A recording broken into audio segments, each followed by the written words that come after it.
Shalom saudara dan saudari dalam Kristus. Hari ini 26 September dan kita akan mempelajari mengapa ianya begitu penting untuk kita bergumul dalam doa. Puji Tuhan. Mari kita renungkan bersama. Ayat Injil pembukaan pada hari ini dipetik dari Kolose 4 ayat 12 dan ianya berbunyi, Salam dari Epafras kepada kamu. Dia seorang dari antara kamu yang selalu bergumul dalam doanya untuk kamu, supaya kamu dapat berdiri teguh sebagai orang yang dewasa dan yang berkeyakinan penuh dengan segala kehendak Allah. Haleluya.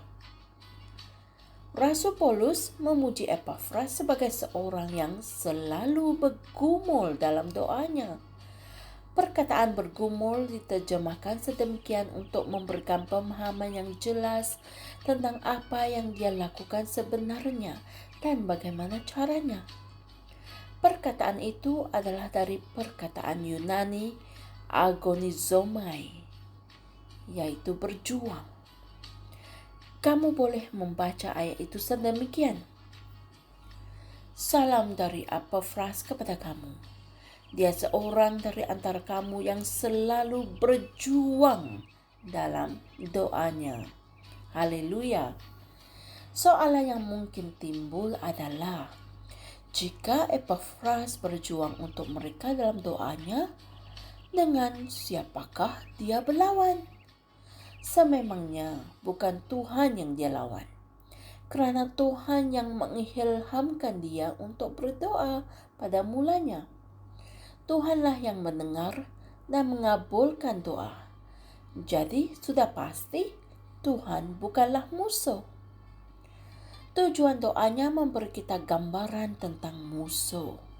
Doanya adalah untuk orang Kristen di Kolose agar mereka dapat berdiri teguh dengan penuh keyakinan dan kematangan dalam segala kehendak Allah. Haleluya. Ini kerana terdapat musuh, yaitu syaitan di luar sana yang cuba menghalang mereka daripada mencapai kematangan dan keyakinan penuh dalam kehendak Allah.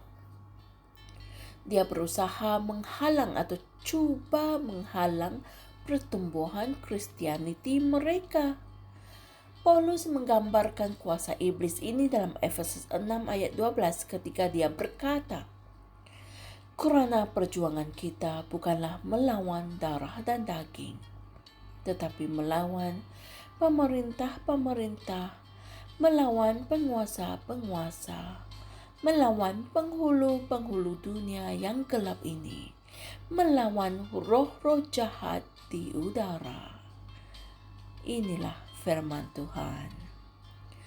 Kuasa-kuasa jahat ini adalah kuasa yang menggelapkan fikiran manusia, membuatkan mereka menyimpang dari jalan kebenaran Tuhan.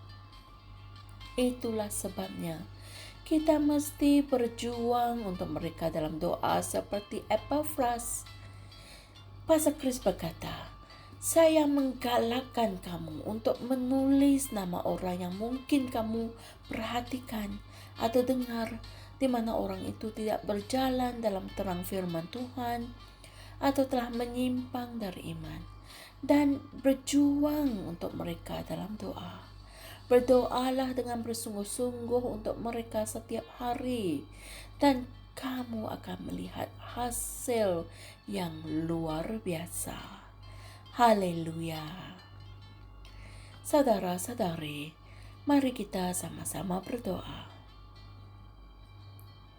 Ya Bapa, aku mematahkan pengaruh syaitan ke atas keluargaku, rakan-rakanku, dan orang lain di seluruh dunia yang belum dilahirkan semula.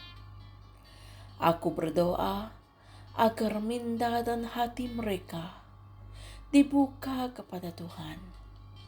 Ketika terang Injil yang mulia itu bersinar dengan sangat terang ke dalam hati mereka, untuk menerima kasih karunia Tuhan, bagi keselamatan mereka.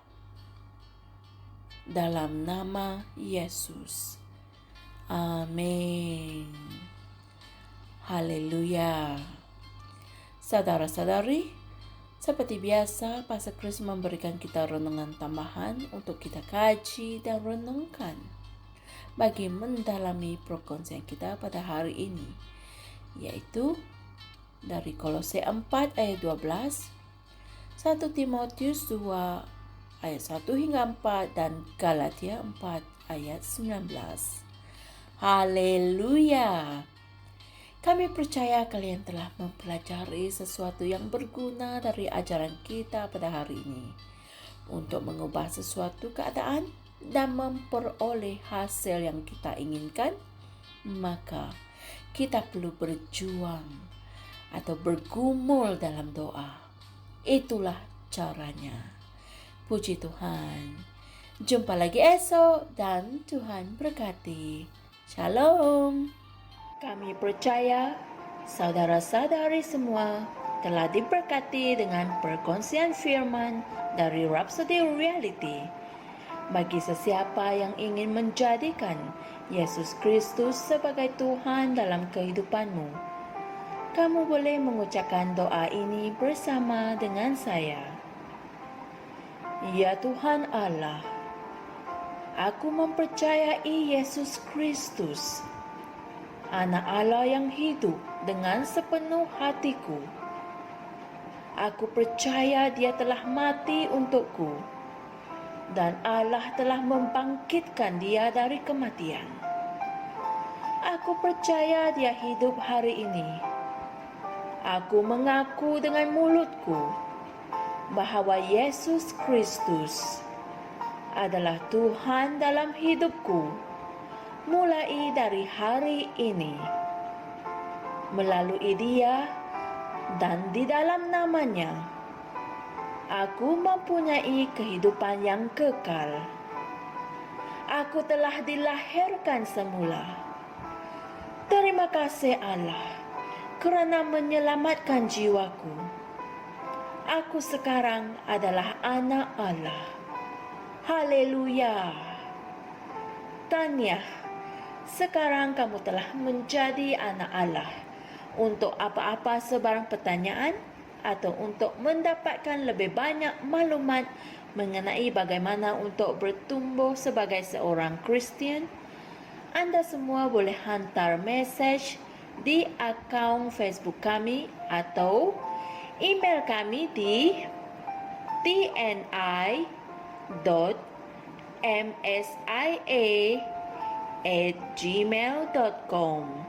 Sekali lagi, tni.msia@gmail.com. Tuhan berkati Anda semua.